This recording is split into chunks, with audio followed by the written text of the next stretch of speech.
You're Sperp back with another video, and I just got done watching Winnie-the-Pooh, Blood and Honey.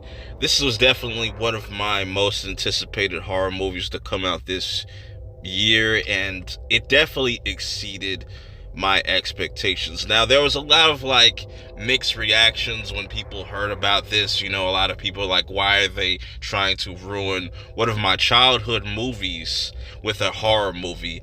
And for those people, I just don't understand that whole kind of notion, because that's the whole point of horror. You could just take any scenario, whether it be realistic or not realistic, you can kind of put a horror flip on it. And Winnie the Pooh definitely just sounded very bizarre and odd when you kind of hear it. But when you see this movie and what they did with the story and how they just put this horror twist on it, it makes complete sense, and I cannot wait for the sequel. I'm just going to break this down the best that I can without spoiling any major details on any kills or just how this movie ends, because it very much ends in a way that sets up a sequel. So, this being a retelling of, Winnie the Pooh, the story, Christopher Robin is also in this as well. But there's a very different type of story going on here from what we're used to. It's a very dark type of story where I like how they set up Christopher Robin's pretty much ran into Winnie the Pooh and Piglet, Owl, and Igor. No mention of Tigger. That might be in the sequel, possibly. I don't know. That'd be really cool to see. But no mention of Tigger. But here's where things get interesting and why I like the setup of this Winnie the Pooh.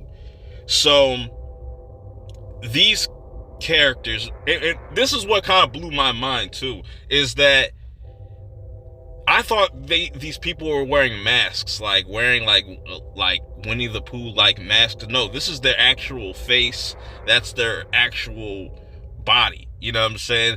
And it's explained that Winnie the Pooh and Piglet and all of them are kind of hybrids, half human, half animal, which is so bizarre. It's like man, bear, pig. I made so many jokes in my head while watching this movie. And as a child, Christopher Robbins got really close to everybody like Winnie the Pooh, but then he ended up leaving because he gotten older. And in the result of that, he left Winnie the Pooh and all of them to kind of fend for themselves. And Pooh definitely took that personal. It got to the point where a lot of them starved to death, and that got to Pooh. That kind of something in him snapped, and they went back to their animal kind of ways and kind of forgot about their humanity and stuff. And I like that whole setup. That was really dope. So then we cut into present day, and we get introduced to our main character. Before we get introduced to one of our main characters, we follow up with Christopher Robbins going back to the 100-acre woods with his new girlfriend to kind of search out or look for Pooh. You know what I'm saying? And she's sitting there just looking at him crazy I don't believe you, but we just need to kind of get out of here.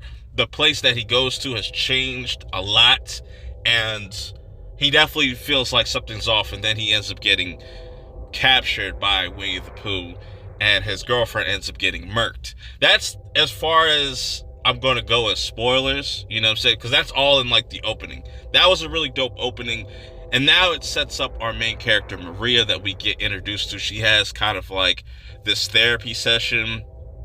And she talks about this man coming into her room at night, sort of like Peter Pan. And I know that they are working on a Peter Pan movie that is probably going to be connected to this big overall universe that they're trying to do over here, which I'm all for. I want to see what they're going to do with it. I have my own ideas for Peter Pan and what they could possibly do with a horror story, but that's a whole nother thing. Going back into the movie though, Maria and her friends go out into the woods, you know what I'm saying, to kind of just get away from society. Of course, they do the stereotypical, like, oh, gotta collect all our phones, we gotta disconnect from, you know, the internet while we're out here, of course. But one of the girls ends up doing the smart thing and getting her phone back, but doesn't really end well with her character. But there was some really interesting kills throughout this whole entire movie, and seeing all these women just getting picked off one by one, and it just in such brutal ways. And I'm loving that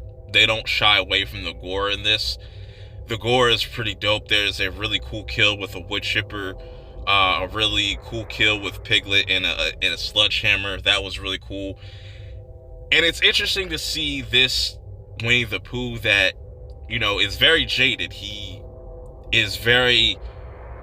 has this like bloodlust, you know what I'm saying? He has this anger, this animosity towards Christopher, and takes it out on other people by snatching people up, and they're literally eating people.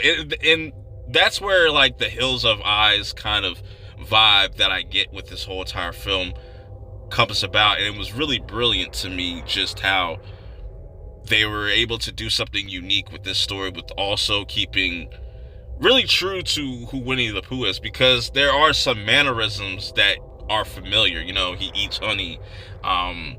This Winnie the Pooh is definitely somewhat supernatural. There's something supernatural with him. He also runs too, by the way, while Piglet doesn't really run. He more so just slow walks you.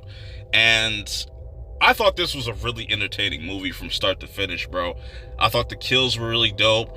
Some of the sound was a little weird. Maybe it was just my theater that I was at, or maybe it's just old age getting to me. But I would recommend watching this movie if you were kind of hesitant. Just watch it, because I think it's pretty entertaining. It's really well shot. This is why I like to kind of classify as like high budget.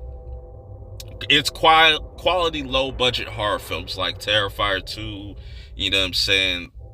Movies like this.